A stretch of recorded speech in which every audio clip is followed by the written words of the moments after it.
Mike Barrelek here to entertain you with the help of Phil Collins. Every place you run to, everywhere you turn, there are places that you know you should not go, but some bridges just won't burn. All my life, though I try, I cannot change the past.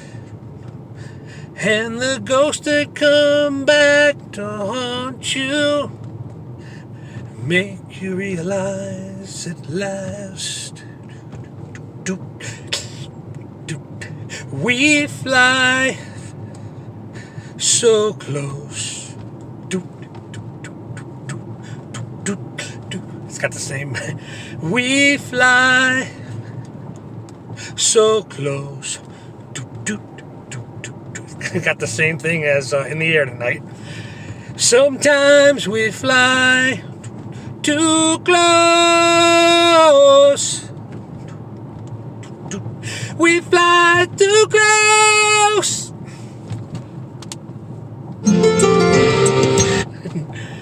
Anyways, yeah, my first video in my new car. You know what I miss? Listen to that CD, Phil Collins, Both Sides. I miss my 3 a.m. runs. When I was working second shift, I used to, after work, whoever I was carpooling with, I'd go to the bar or the pub with them. By the way, I bought this sweater at the Goodwill years ago. I'm not affiliated with PNC Bank. I know they've been in the news recently under something negative, but I'm not affiliated. I just bought the sweater at the Goodwill years ago. But yeah, I miss my 3 a.m. Runs. I used to, when I worked second shift, whoever I was carpooling with, I'd go to the pub or bar or whatever, and then go home, and it was like, and I'd go out for a 3 a.m. jog. Of course, the area where I lived was not as industrial as it was now, but of course I moved now. But now this new area is pretty rural. I would just bring a flashlight, and I would jog in the ditch anyways because it's better on my feet, But I would stand my ground and beware, because you never know if you were dealing with a suicide driver at 2 or 3 o'clock in the morning. But for the most part, until they built all those factories, it was pretty quiet out there. But I think so being alone, I'd run in with my music, headphones on, and it was just me, my music, and the stars. I think I felt the closest to the Almighty those days. But yeah, it's, almost every night I was at one point I was almost every night going up there and jogging at 3 o'clock in the morning. It was awesome. So anyways, yeah, I had to get a new car. The transmission on the other one took a shot. Not only did the transmission physically break, but the shaft that goes in the transmission physically broke too. So in the end, it would have ended up costing me probably close to $7,000 to fix it. So is it really worth it, the age of the car and everything? So had to do it. Had to get a new car. But I got an anecdote to share. I went to without using names, because I'm not really going to be sharing my experience at this place in a positive light, but I still want to share my story. But I'll just take a lesson from the Dragnet show and change the names and or avoid saying some of the names just to protect the innocent. So I go into this one dealership. I figure, okay, I'll go here because I live here now since I moved. So I'll go into this dealership. It was the same dealership my father got his car from. I guess I should have took a clue from that alone. But anyways, I go in there. I tell the guy what my price range is. And he shows me this Ford Escape 2018, only 51,000 miles on it. Sounds great on the surface. It's just a little bit more out of your price range. Now, I didn't know until a little bit later on, but this kid's definition of a little bit more was over 10 grand. Like, yeah, I don't think we're on the same page when it comes to the definition of a little bit more. So I go and I say, well, I got to consult a friend. So I went, back to had to drive my dad's car for a week. So. Anyways, I was grateful that he let me. Anyways, although I did arrange for a ride, because my father's not exactly the most reliable human being in the world. But he happened to come through for me on this. But so I go out and I consult a friend and some stuff. I was like, nah, maybe we'll tell him that we'll come back, and so I go back in there, and right away they want to show me another car, and this car's got over 100,000 miles on it, and it's was a 2015 Nissan. It's like 107,000 miles, and they must have brought out the big guns, because this very, very attractive, model quality young female came out. I don't know if they were training her or what, but she said very little. When the guy went to go with the gentleman selling me the car, went to go get the Nissan, we're sitting there waiting there at the desk, and she says, "Oh, how was your day?"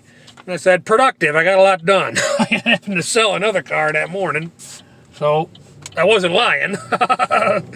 But anyways, I sold the old car. But anyways, I couldn't. I had my game face on, during this whole process. After all, it was a lot of money, to be playing around. But I couldn't help but wonder in the aftermath of the whole thing: was this girl brought out as a distraction, maybe, or an attempt at a distraction? So. We go for the test drive, and she gets it. The kid selling me the car gets in the passenger seat. I get in the driver's seat of this Nissan. She's still with, and she gets in the back seat. And she's like, "Well, you really can see really good out this back seat." And just making various comments like that. And like I said, I was as Matt Cross of the 33 Secrets channel would say, I kept my congruency. I had my game face on. But in the aftermath of all this, I thought to myself, why was she there? What was the whole point? She barely said anything. Now, I don't know this for sure. Maybe they were training her. I don't know. I think it'd be a shame if she was hired just to distract potential car buyers. But this place I went to does not have the greatest reputation in the world. Ultimately, I went somewhere else and got a much better deal. But the guy points to the Nissan and says, "The difference is $200 a month for this one," and he points to the Ford, "and $400 for this, but I can get it down." I'm like, what? Like, so which do you like better? I'm like, duh, the Ford. Because, I wasn't going really for... I wasn't really going to be biased on the type of car. I was only going for as new as possible and as low as miles as possible. So, in my price range. But so, yeah. The Nissan also was dirty. I got the impression they just got it from somebody. But anyways, after all that, we go back inside of the dealership, and a third older gentleman comes out and says, "I didn't realize who you were, Mr. Paralak." And the young guy, the first guy I talked to when I came in, says, "Oh, yeah, I've known his dad for years, for a few years now. He's kind of a celebrity around here." And I'm like, oh, my God. He goes, "Mr. Paralak, we want to work with you. You don't have to put that much down on a vehicle." They want to, make money on, because these dealerships make money if they get you to finance. So of course they're going to, the longer of a plan you eat, and the more you pay in interest, the more money they get. But Yeah, we could put you in that Ford Escape, the guy said, and then you could refinance later. So at that point, I just shut the conversation down. I was like, how late are you open? He said 8 a.m. or 8 p.m. I said, okay, I'll be back. So I didn't go back. I went somewhere else. And the place I went, I probably will be going from now on whenever I need a car. But yeah, if they think they're going to get me to buy a car because they know my dad, obviously they don't know me too well, and they certainly don't watch this channel, do they? But,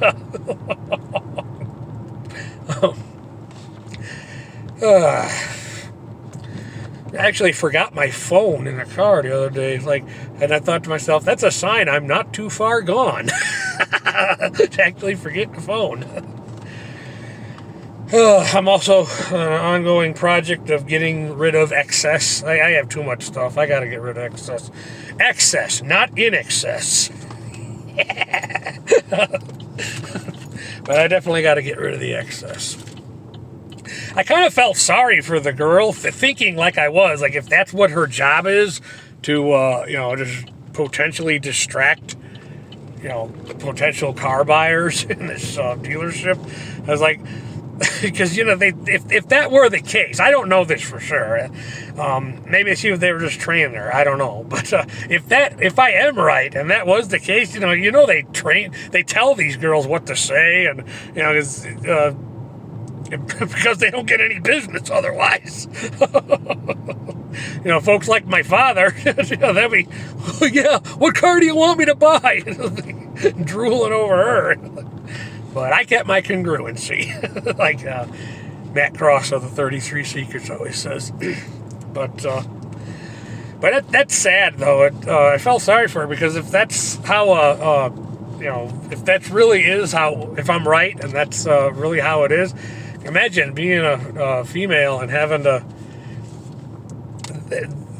that be the way you make money, just because of your looks. It's like, no wonder they get old. They get a little older and they get all messed up in the head. And then the other place tried to sell me an $800 car wash. The place I did buy the car from, they tried to sell me an $800 car wash, and I'm thinking, how much is? It's been a while. If anybody who watches my channel, somebody made a comment on how dirty the seatbelt was on my old car on one of my videos not too long ago. But yeah, I didn't really clean that car that much. But yeah, and it shows up in my YouTube video. Somebody made a comment, buddy, clean your seatbelt. I guess.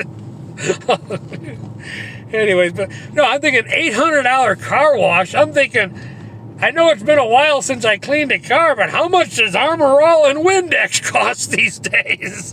And, I got newspaper, for streak-free, wiping. That's how we did it. That's how, growing up poor, that's how we did it. Just newspaper to get that streak-free shine on the inside windshield. But I would think that perhaps newspaper is hard to come by these days, but still, $800? Come on.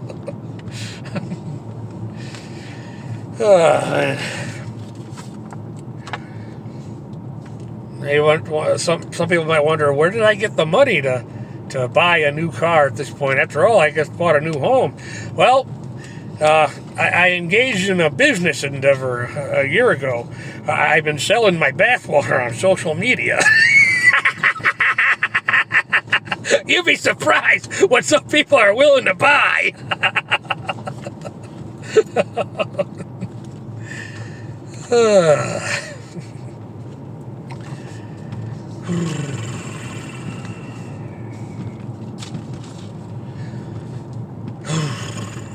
Well, it's going on 15 minutes. Well, that's all I got for this one. Back to Phil Collins for me. Mike Barrelak, thank you for your time.